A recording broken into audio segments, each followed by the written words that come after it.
मातरम, वंदे मातरम, जय जय श्री राम, जय जय श्री राम, जय जय श्री राम। जय जय श्री राम। क्योंकि हम कोमराव भीम को याद करते हुए आज का ये बलिदान दिवस मना रहे हैं, तो उनके नाम का जय घोष होना चाहिए। मैं कहूंगी कोमराव भीम, आप कहेंगे अमर रहे। कोमराव भीम अमर रहे, कोमराव भीम। अमर रहे। मैं हमेशा अपने वक्तव्य की जो शुरुआत है, अटल बिहारी वाजपेयी जी को मैं अपने जीवन में बहुत ज्यादा फॉलो करती हूँ और उनकी कविता से ही शुरुआत करूंगी। मैं उनको अपना इंस्पिरेशन मानती हूँ कि भारत कोई भूमि का टुकड़ा नहीं है, ये एक जीता जागता राष्ट्र है। ये वंदन की भूमि है, ये अभिनंदन की भूमि है, ये तर्पण की भूमि है, ये अर्पण की भूमि है। इसकी नदी नदी हमारे लिए गंगा है और इसका कंकर कंकर हमारे लिए शंकर है। हम जिएंगे तो देश के लिए, हम मरेंगे तो देश के लिए, और मरने के बाद गंगा में बहती हमारी अस्थियों को कोई कान से लगा के सुनेगा तो उसमें से एक ही आवाज आएगी, भारत माता की जय, भारत माता की जय। आप सभी का धन्यवाद, आप सब अपना कीमती समय निकाल के यहाँ पे आए। हिंदू वाहिनी का मैं दिल से आभार प्रकट करती हूँ, क्योंकि मैं बहुत से ऐसे कार्यक्रम में जाती हूँ कि हमेशा वो कार्यक्रम जो है उसको बनाने वाले या उस कार्यक्रम को आयोजित करने वाले पुरुष होते हैं। ये पहला ऐसा कार्यक्रम है कि महिलाओं द्वारा आयोजित किया गया है, इसलिए हिंदू वाहिनी की हर एक बहनों के लिए मेरे सभी भाई हाथ ऊपर करके जोरदार तालियां बजाएंगे। मुझे बहुत अच्छा लग रहा है कि भारत की बेटियां अब जाग रही है और ये बेटियों ने अब हाथ में कमान ले ली है।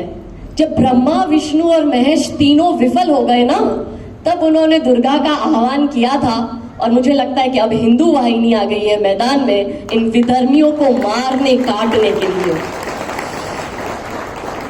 तो पुरुष होने के नाते जैसे ब्रह्मा विष्णु महेश ने अपनी शक्तियां दुर्गा को दी थी, माँ दुर्गा को दी थी, उसी तरह से आपको अपनी शक्तियां इन देवियों को अर्पित करनी चाहिए। और मैं समस्त माताओं को नमन करती हूँ कि इतना बड़ा आयोजन करना तो ठीक है, लेकिन दिल में वो भाव भी तो होना चाहिए। इधर काफी बहनें घर छोड़कर इधर बैठी है, अभी बच्चे छोड़कर यहाँ बैठी है, पति शायद घर पे होगा और कह रहा होगा कहाँ चली गई, इसने खाना भी नहीं बनाया, 9:30 बज गए। तो इन सभी माताओं को नमन है और इनका जो परिश्रम है उसको नमन है। आज की बात में शुरुआत करती हूँ। आप सब आए यहाँ पे, आप सब के लिए एक बार आप जोरदार तालियां बजाइए, क्योंकि आप सब शेर हैं। गिनती में भले कम है, क्योंकि शेरों की गिनतियां तो सदैव कम ही होती है, तो गिनती पे ना जाए, सब अपना समय निकाल कर आए, उसके लिए आभार है।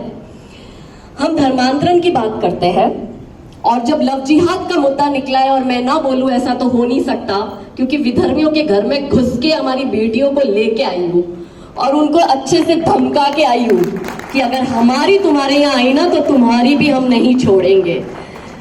क्योंकि ये बोलते हैं ना, खून का बदला खून, या एक आंख के बदले एक आंख। मैं कहती हूँ एक आंख के बदले 100 आंख। अगर एक बेटी जाएगी तो तुम्हारी 100 बेटी भी हम उठा के लेके आएंगे। इसका मतलब ये नहीं है कि हम बेटियों की इज्जत नहीं करते, मगर जो जिस भाषा में समझे उसको उस भाषा में समझाना चाहिए। पता नहीं कौन नारा दे गया, मैं अभी भी उस इंसान को ढूंढती हूँ जो कहता था हिंदू मुस्लिम भाई भाई, और ये हमारी नसों में इन लोगों ने डाल दिया। मैं कहती हूँ जो अपनी बहन का भाई नहीं हुआ वो तुम्हारा क्या भाई होगा। सही बात है, ग्रेट। क्योंकि वो तो बहनों से ही शादी करते हैं। हाँ, तो कैसा हिंदू मुस्लिम भाई भाई।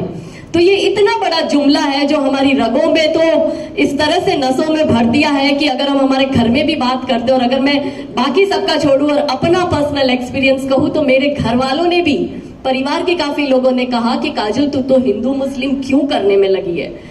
मैंने कहा वो हमारे देश में आक्रमण करे, हम चुप रहे। अगर उनके गलत काम को मैं बता रही हूं तो क्या मैं हिंदू मुस्लिम कर रही हूं? वो धर्मांतरण कर रहे हैं तो चल रहा है, और उनके धर्मांतरण करने के प्रोपोगेंडा को मैं एक्सपोज कर रही हूं तो क्या मैं हिंदू मुस्लिम कर रही हूं? वो हमारी बच्चियों को काट के सूटकेस में फेंक देते हैं, अगर मैं उनकी पोले खोल रही हूं तो क्या मैं हिंदू मुस्लिम कर रही हूं? अगर आपको लगता है कि ये सब करके भी वो भाईचारा निभा रहे हैं और उनकी पोल खोलकर अगर आपको लगता है कि मैं हिंदू मुस्लिम कर रही हूं तो तुम ऐसा समझ लेना, क्योंकि तुम जैसे नपुंसकों का तो मुझे वैसे भी सर्टिफिकेट नहीं चाहिए। देखो, दो तरह के नपुंसक होते हैं, ठीक है। एक तो पैदाइशी होता है बायोलॉजिकल प्रॉब्लम वाला, और एक मर्द होकर भी नपुंसकों की तरह रहता है। तो वो जो दूसरा वाला है ना, वो नपुंसक की कैटेगरी में आता है। हिजड़े तो फिर भी अच्छे, वो जन्मजात वैसे है, क्योंकि उनके साथ तो बायोलॉजिकल डिसऑर्डर है। लेकिन जो मर्द बनकर मुंह चितान कर ऐसे चौड़े होके निकलते या घर में स्त्रियों को दबाते, और बाहर जब उनको उनकी सिट्टी बिट्टी गुल हो जाती है कि पड़ोसी की लड़की किसी मुल्ले के साथ चली गई, और वहां जाने की बजाय वो फोन कर रहा है कि फलाने की बेटी देख भाग गई। मैं कहती हूँ इसमें मर्दानगी नहीं। अगर मर्दानगी होती ना तो तुम पुलिस चौकी में होते, और पुलिस चौकी में पुलिस को बोल रहे होते कि अगर वो लड़की नहीं आएगी तो यहाँ से कोई नहीं जाएगा। समाज के लिए कार्य सबको करना है और सबका कर्तव्य बनता है, और मैं इसीलिए देश विदेश में लोगों को जगाने गई हूँ। पहले मैं भी साधारण ही थी, ऐसा नहीं है कि मुझ में कोई रातों रात कोई बदलाव आ गया। मैं भी 2016 तक एक आम इंसान ही थी, और बस यही था कि जो हिंदू का नेचर होता है कि बस पैसा कमाओ, एक कंफर्टेबल लाइफ जियो, परिवार को कंफर्टेबल लाइफ दो, और मैं भी इसी में से थी।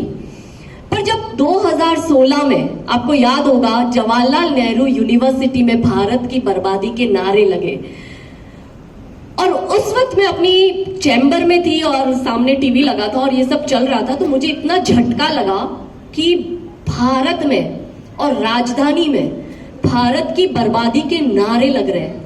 और लगा कौन रहा है? स्टूडेंट, जो हमारा फ्यूचर है, इस देश का भविष्य है। तो गलती उस नारे लगाने वाले कन्हैया कुमार की नहीं है, गलती तो मेरी है कि मैं चुप रहती हूं, इसलिए ऐसे कन्हैया पैदा होते हैं। और उसी दिन, मुझे आज भी याद है, अफजल गुरु की बरसी मनाई जा रही थी, 9 फरवरी 2016 का वो दिन था। उसी दिन एक मेरी लाइफ का एक टर्निंग पॉइंट आया कि क्योंकि देखो, धर्म से तो हर कोई प्यार करता है, आप सब प्यार करते हो, हम सब प्यार करते हैं, लेकिन वो जज्बातों को जगाना और धर्म के लिए वो खून खौलना, वो हर कोई नहीं कर पाता है, क्योंकि कहीं ना कहीं या तो इंसान डरता है या फिर जिम्मेदारियों का बोझ उस पर इतना होता है। एक महिला होने के नाते मैंने सोचा चलो मेरा पति है, जिम्मेदारी निभा ही लेगा, 2 टाइम की रोटी तो दे ही देगा, तो मैं बाहर निकल जाती हूँ। और मैं बाहर निकली।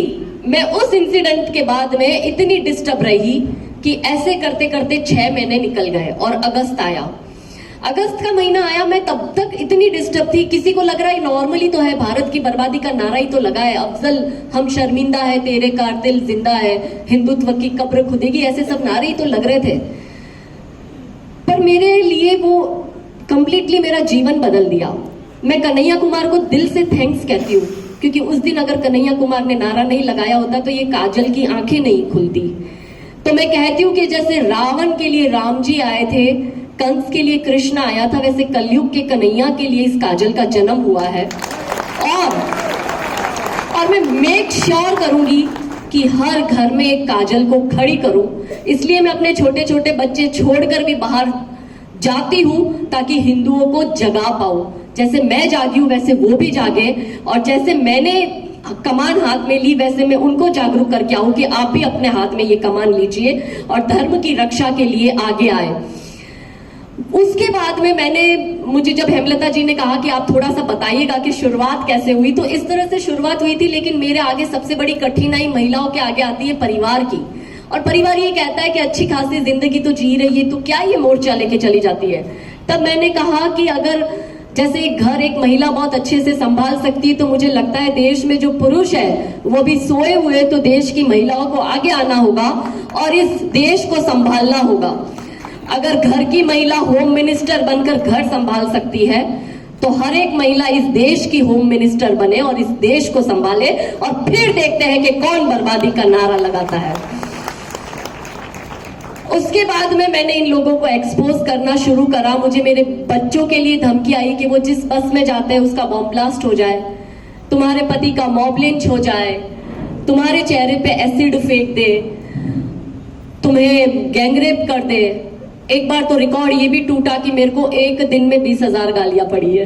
अब आप सोचोगे गालियां इतनी, तो आपको पता होगा कि अभी सऊदी से ऑक्सीजन आया होगा कोरोना में, तो ये जो थे सारे पंचर छाप मलच्छे, ये कहने लगे हमारे मोहम्मद के शहर से ऑक्सीजन आया है। अरे मैंने कहा वो अंबानी फ्री में दे रहा है, टाटा फ्री में दे रहा है, वो मोहम्मद के शहर से ऑक्सीजन आ रहा है, उसमें तुम उछल रहे हो, मतलब इस देश का खा रहे हो, देश का गुण नहीं गाओगे पर सऊदी वाले बाप का गुण गा रहे हो। मैंने सिर्फ इतनी सी बात कह दी और मुझे कुछ 22 या 23 हजार कमेंट उस एक 2 मिनट के वीडियो पे आए जिसमें 20,000 गालियां इन मुल्लों की दी हुई थी। तब मुझे पता चला कि ये लोग इंस्टाग्राम पे किस तरह से अपना झुंड बना के बैठे हुए हैं। आपको ऐसा लगता है कि हमारे आसपास का माहौल है। मैं कहती हूँ लव जिहाद का जो एजेंडा अब इन लोगों ने इंस्टाग्राम से शुरू करा है, आप बिलीव नहीं करेंगे, आप घर जाके अपने 14-15 साल के अगर बच्चे हैं तो उनसे पूछिएगा कि क्या तुम्हारा इंस्टाग्राम पे अकाउंट है, वो कहेगी हाँ। मैंने 16 लड़कियों को रेस्क्यू किया है इंस्टाग्राम से और 16 में से 14 बच्चियां 14 और 15 साल की उम्र की थी। सेम पैटर्न से ये बच्चियों को फंसाते हैं, दोस्ती करेंगे, बच्चियां वनरेबल होती है, वो अपनी रियल एज बताती है, रियल नाम बताती है। ये जो मुल्ला उसको परेशान करने वाला जो होता है वो 28-30 साल का होता है। अभी आपने पूना का कांड सुना कि पूना में एक 15 साल की बच्ची के साथ में रेप हुआ। वो बच्ची इंस्टाग्राम से ही मिली थी उस मुल्ले को, उससे दोस्ती करी, उसको मिलने बुलाया, वो लड़की पुणे रेलवे स्टेशन पर गई, वहां पर उसने कोई रिक्शा चलाने वाले अपने दोस्त को भेजा होगा। 2 दिन तक उस बच्ची की गलती इतनी कि उसने इंस्टाग्राम से उसके साथ दोस्ती करी और उस पर भरोसा करा। और इसमें आपकी और हमारी इतनी बड़ी विफलता है कि उसके माँ बाप ने नहीं समझाया, पर एज अ सोसाइटी हम भी कमजोर निकले कि हमने भी हमारे बच्चों को ये शिक्षा नहीं दी। वो एक छोटी सी गलती उस लड़की की पूरी जिंदगी खराब कर गई, उस परिवार को खराब कर गई। 2 दिन तक 13 मुल्लों ने उसका बलात्कार किया, 2 दिन तक उसको पहनने को कपड़े नहीं दिए और खाना नहीं दिया और पूना की अलग अलग होटल्स में उसका गैंग रेप किया, एक 15 साल की वनरेबल बच्ची का। अब आप इसकी जगह अपनी बच्ची का चेहरा 1 सेकंड के लिए आंखों के सामने लाके देखो और अपने आप से सवाल करो कि उस बच्ची की जगह अगर हमारी होती तो। इसलिए वो बच्ची अगर हमारे पास से किसी दर्जी की बच्ची हो, ब्राह्मण की बच्ची हो, पटेल की बच्ची हो, गुर्जर की बच्ची हो, जाट की हो, मराठा की हो, लेकिन वो बच्ची हिंदू समाज की है और अगर वो एक बच्ची जाती है ना तो पूरे हिंदू समाज को इकट्ठा होकर उस पुलिस चौकी में जाना चाहिए, धावा बोलना चाहिए। ये लोग पत्थर मारते हैं ना, मैं कहती हूँ हमें पत्थर नहीं मारने हैं, लेकिन हम जाकर वहां पे धरना तो दे सकते हैं ना, ये तो कर सकते हैं। और अगर जब तक बच्ची नहीं आती तब तक वहां से हिलना नहीं है, ये एक प्रण ले लीजिए।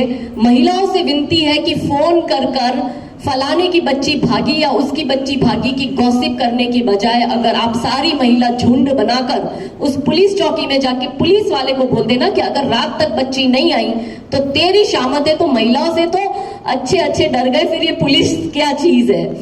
तो आपसे विनती है कि ये काम करिए। मैं यही कहूंगी कि हो गया है रण शंखनाद, अब तांडव मचाना होगा। हर एक सनातनियों को एकजुट करके हिंदू राष्ट्र बनाना होगा और इस हिंदू राष्ट्र तभी रहेगा जब हम हिंदू एक होके रहेंगे। और मैं हर जगह हिंदू राष्ट्र की बात करती हूँ और लोग कहते हैं कि क्यों जरूरी है, मैं कहती हूँ हिंदू राष्ट्र जरूरी है इसलिए कि हर एक इंसान का सपना होता है कि अपना एक घर तो हो, वैसे हमारा भी सपना है कि अपना एक देश तो हो। वरना अमेरिका ने तो 20 साल में $3 ट्रिलियन खर्च कर दिए। इन पंचर छापों को, जिहादियों को 20 दिन लगे उसको उजाड़ने में। तो आपको क्या लगता है हम जो ये गाड़ी बंगला कंफर्टेबल लाइफ बचा रहे हैं, बसा रहे हैं, वो किस लिए और कब तक? कश्मीर में हमने देखा, बंगाल में हम देख रहे, पश्चिम बंगाल में हिंदुओं की हालत देखो। हमारे जामनगर के एयरपोर्ट पर अफगानिस्तान से जिन हिंदुओं को रेस्क्यू करके लाया था जब तालिबानियों ने कैप्चर किया था, मैं स्पेशल वहां गई थी उन लोगों से बात करने। कोई कह रहा है कि मैं अपनी 60 लाख की गाड़ी छोड़ के आ गया, कोई कह रहा है मैं 1.5 करोड़ की गाड़ी छोड़ के आ गया। अब जो 60 लाख की और 1.5 करोड़ की गाड़ियां छोड़कर आए, सोचो उनके बंगले, प्रॉपर्टी और ज्वेलरी कितनी होगी। वो पहने कपड़े आए थे। तो अब वक्त है जगने का और जगाने का। और अंत में मैं यही कहूंगी कि वक्त कम है, जितना दम है लगा लो। कुछ को मैं जगाती हूँ, कुछ को आप जगा लो। जय हिंद।